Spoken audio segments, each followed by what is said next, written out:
Welcome to the moment they assumed time itself would do their work for them. Welcome to December, the month they whispered about like an ending, like a quiet eraser, like the season that would drain your momentum and make you disappear without confrontation. They really believed this was when you would fade. They thought exhaustion would catch up to you. They thought silence would weigh heavier now. They thought pressure plus time would finally do what resistance never could. And that's where they miscalculated. Because December didn't weaken you, it revealed you. While they expected you to slow down, something else happened. You got quieter, not emptier, but sharper. More deliberate, more grounded. You didn't rush to prove continuity. You didn't announce survival. You didn't scramble to reassure anyone watching. You stayed steady, and steadiness in a month like this is disruptive. December has a way of stripping things down. Distractions thin out. Noise loses its edge. Pretenses get harder to maintain.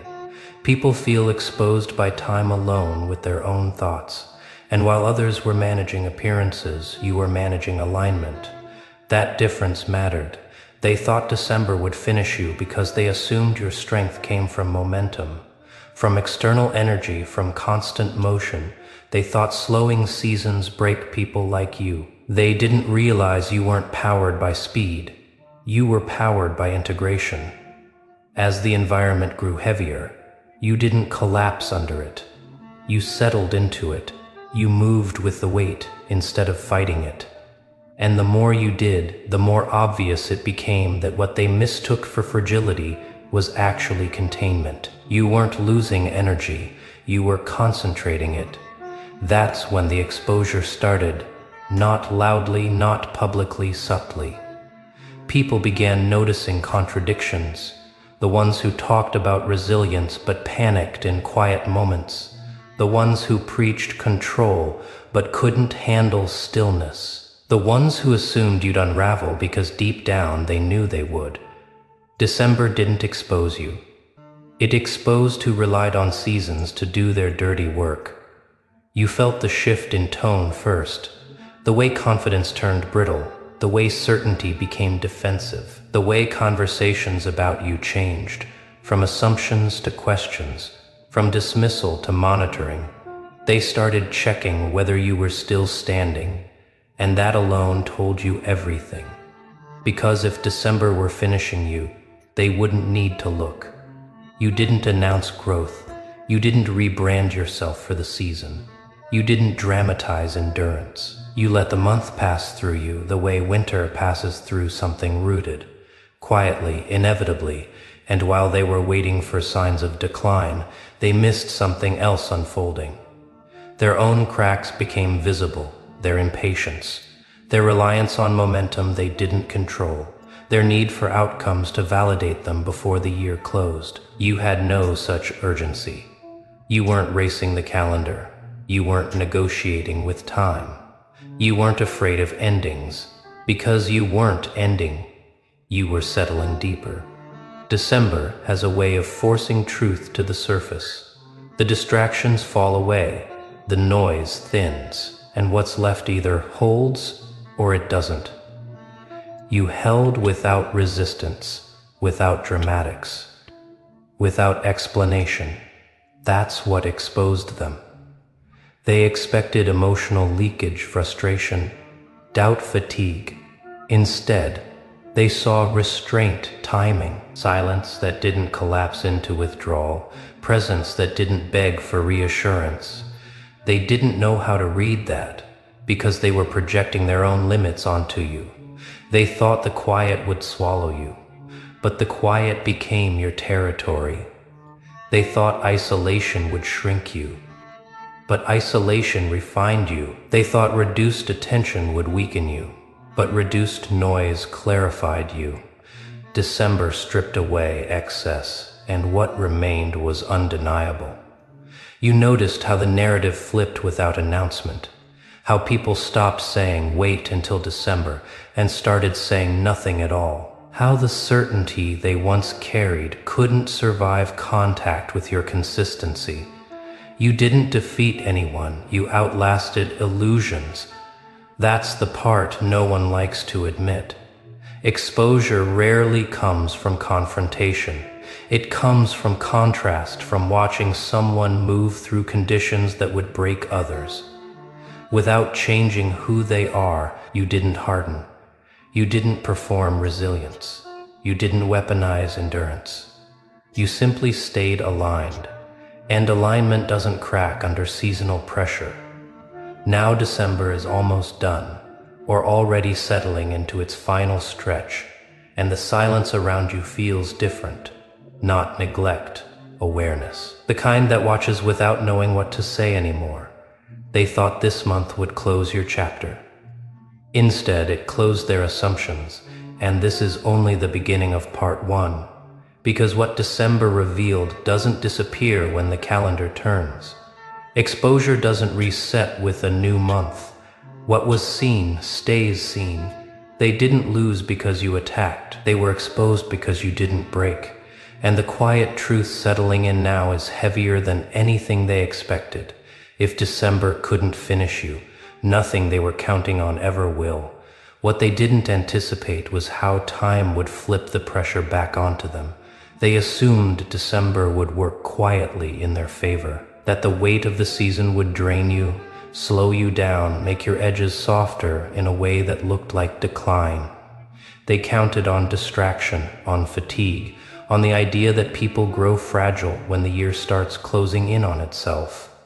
But time doesn't just exhaust people, it reveals structure, and December is merciless about it. As the days shortened, you didn't rush to compensate. You didn't overproduce.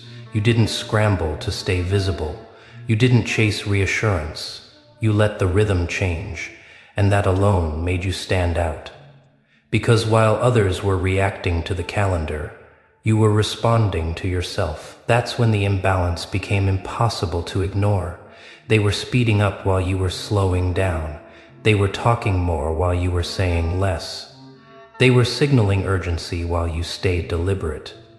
And urgency always exposes itself when it meets someone who doesn't share it. You noticed how conversations started looping, the same concerns repeated with different words, the same anxieties disguised as plans. People trying to outrun the feeling that the year was slipping through their fingers. Meanwhile, you weren't trying to save anything. You weren't clinging to momentum. You weren't afraid of the quiet. That calm didn't look passive anymore. It looked anchored. December pulled distractions away like loose threads. What people relied on for identity, noise, movement, reaction, started thinning out. And when that happened, their internal state became visible.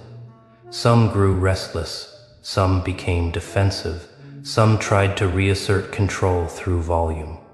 You did none of that. You stayed consistent, and consistency in a thinning environment feels louder than any performance. They started noticing details they'd ignored before. How you didn't rush to close loops, how you let things remain unfinished without anxiety, how you didn't treat the end of the year like a deadline for becoming something. You weren't trying to finish strong, you were letting things settle honestly. That unsettled them. Because most people treat December like a judgment, a final tally, a month that decides whether the year was a success or a failure, and anyone who isn't frantic in December forces others to confront why they are. You weren't avoiding reflection, you were past panic. That's when the exposure deepened. They realized their expectations about you had been built on projection. They assumed you ran on the same fuel they did, recognition, momentum, external validation. They assumed the seasonal slowdown would cut your supply. But you weren't supply dependent. You were self-sustaining. That's why nothing collapsed when attention dipped. That's why silence didn't turn into isolation. That's why pressure didn't escalate into self. Doubt December didn't strip you down to nothing. It stripped you down to what mattered, and what mattered held. You could feel the shift in how people referenced you, not directly, indirectly in the way your name stopped being used as a prediction and started being used as a question. Not wait until December, but how are they still moving like that? Not dismissal. Reassessment.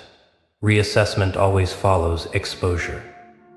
Because December doesn't just test endurance, it tests authenticity. It forces people to confront whether what they've been carrying is real or just loud, whether their identity can survive stillness, whether their confidence holds when outcomes pause.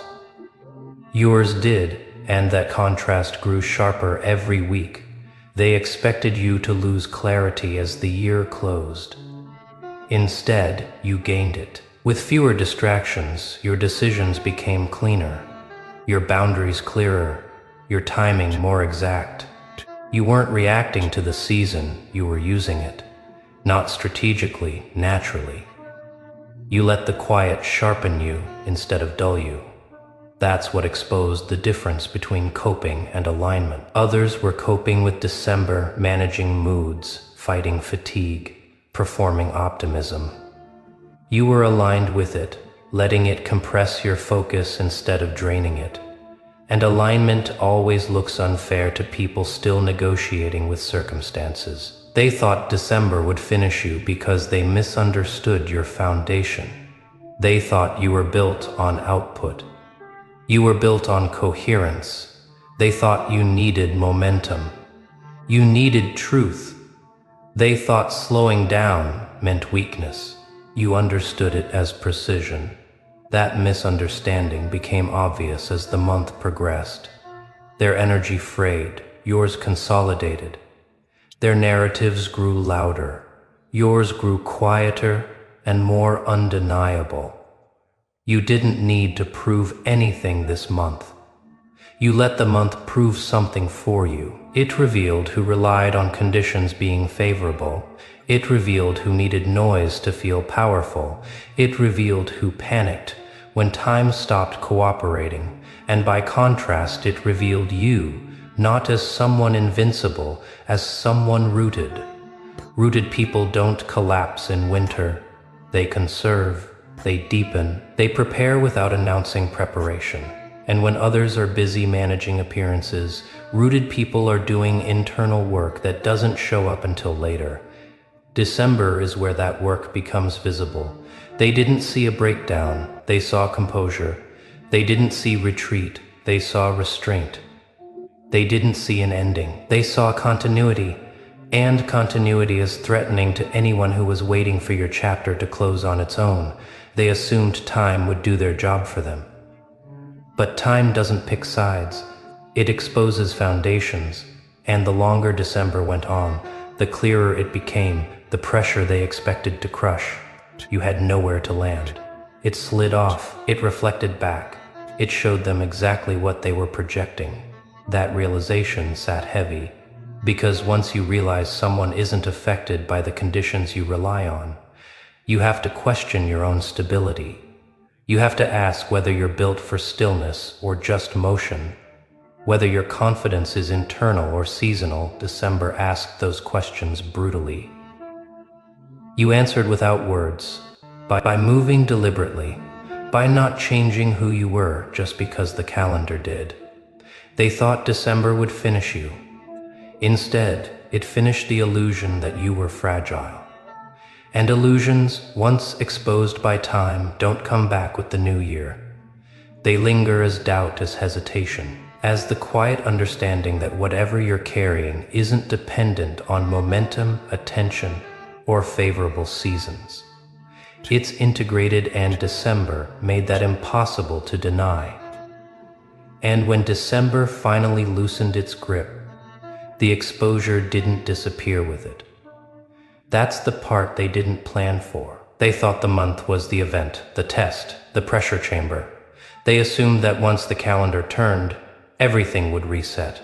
Attention would shift, narratives would refresh, and whatever hadn't broken would quietly blend back into normal. But exposure doesn't reset. It settles, because December didn't just observe you under pressure. It showed everyone else what they look like when the noise dies down. And once people see themselves clearly in stillness, they can't unsee it. You walk into the aftermath without fanfare. No announcement. No victory lap. No, I told you so. And that's what makes the shift permanent. You don't carry December like a scar. You carry it like proof, not for others, but for yourself. Proof that your stability isn't seasonal. Proof that your clarity doesn't depend on momentum. Proof that you don't need favorable conditions to remain intact. They feel that difference immediately. Not because you changed, but because they did. Conversations around you are more careful now, not guarded, considerate. People measure their words, they pause more often. They don't assume the same things they used to, because the version of you they were waiting to collapse never arrived. And when an expectation fails repeatedly, it doesn't just dissolve, it flips. They start wondering what else they were wrong about. December exposed a quiet hierarchy no one wanted to name. The difference between people who endure conditions and people who require them. The difference between those who run on alignment and those who run on momentum. The difference between resilience that's internal and resilience that's performative. You didn't lecture anyone about that. You embodied it. That embodiment carries forward. You notice how pressure no longer approaches you the same way.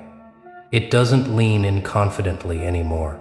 It hesitates, tests gently, as if the world itself learned something about where your center is, not untouchable, just not easily destabilized, and that realization humbles people, because destabilization is how most influence works.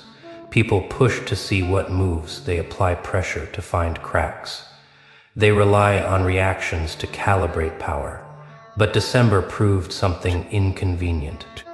Pressure doesn't always reveal weakness. Sometimes it reveals who was projecting. You didn't outlast December by force. You outlasted it by being honest with yourself, honest about your limits, honest about your pace, honest about what you no longer needed to chase. And honesty like that reorganizes life quietly. You didn't finish the year trying to win. You finished it trying to be aligned, and alignment doesn't spike or crash. It compounds, slowly, invisibly. Until one day, everyone realizes they've been measuring the wrong things. That realization sits heavy now. They can't talk about you the way they used to. The old jokes don't land. The old predictions sound hollow. The old confidence doesn't hold. December stripped those habits of credibility, not because you confronted them, because you withstood them. You also feel something settle inside yourself. Not pride, not triumph. Clarity, a deeper trust in your own timing. A confirmation that you don't need to rush to prove continuity. That silence doesn't erase you. That winter doesn't end you. You understand now that some people are built for cycles and some are built for roots. You're rooted. Rooted people don't fear winter. They use it. They grow downward when growth upward slows. They strengthen unseen systems, while others panic over surface level movement. And when the season shifts, rooted people don't need to restart. They simply continue. That's what December exposed most clearly. Not that you're immune to pressure, but that pressure doesn't define you. It doesn't rush you. It doesn't rewrite your identity. It doesn't finish your story. And the people who are counting on that now have to sit with the discomfort of being wrong, not loudly, quietly, in the way they hesitate before making assumptions again, in the way they check themselves when predicting your limits, in the way they stop using time as a weapon, because they've seen it fail. You didn't survive December. You used it to refine, used it to simplify, used it to shed what wasn't essential. And now, as the year turns, you don't step forward lighter, because things got easier. You step forward clearer because you know what holds when things get hard. That knowledge doesn't make you aggressive. It makes you calm. It makes you patient. It makes you dangerous only to illusions. They thought December would finish you because they misunderstood what you're built on. They mistook quiet for weakness, stillness for stagnation, slowing down for losing ground. December corrected that misunderstanding, not with drama. With contrast, you didn't need the month to validate you. The month validated itself through you. And that's the final truth they're left with. Now, if a season designed to exhaust people couldn't break your rhythm, if the quiet couldn't erase you, if pressure couldn't rush you into collapse, then whatever they were waiting for was never coming. They didn't lose because you fought. They were exposed because you didn't bend. And exposure doesn't fade when the calendar changes. It becomes memory. It becomes caution. It becomes the quiet understanding that you're not someone time can be used against. You move forward now without urgency, without explanation, without carrying their expectations with you. December did its work, not on you, but around you. And the world feels different because of it. Not louder, not softer, clearer. Because once time reveals who you are, it can never be used to doubt you again.